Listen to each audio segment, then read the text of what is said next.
You can't look at things as a black and white thing. If you make it that far as a woman climbing the corporate ladder, oftentimes it means you have to do things that regular women won't. You're going to have to be less agreeable. You're going to have to be much more stern. So already there, the personality traits that men are generally going to be looking for are going to be less likely in people who had to be hyper successful. You know, guys who are hyper successful, they're not agreeable. They're not agreeable. There are many things, but agreeable is not one of them. Definitely. And so all the qualities that women have to emulate in order to be successful are going to be more traditionally masculine men because those environments are cutthroat. That's one.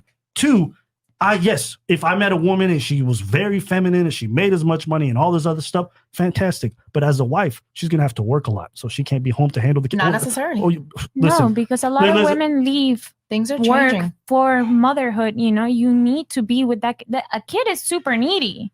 And without the mother, it's not going to survive. You have to breastfeed. Okay. So she has to quit her job. So all of a sudden, the money doesn't matter anymore. I don't know why we brought that up. But anyways, so she quits her job and now she's just a regular woman. Well, all that time that she's been putting in at work, those extra hours to bust her ass off, well, she wasn't on the dating market nearly as much as women who had more flexible jobs and who worked less hours. So she has less opportunity to meet people. By every metric possible, the more money you make as a woman, the harder your dating prospects are going to be. And again, you guys are fighting me on this. It's cool, but understand it's not my opinion. It's the reality of those women.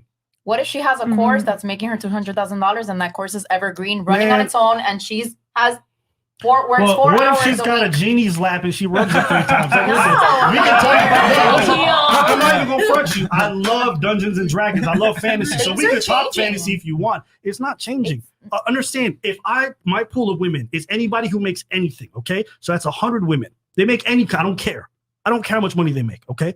There's going to be 2 of them who make 100,000. I'll date any of these women, okay? Now you line up 100 men on the other side, okay? There's only 2 of them that make $100,000. You understand? But women will only date 2 of those guys.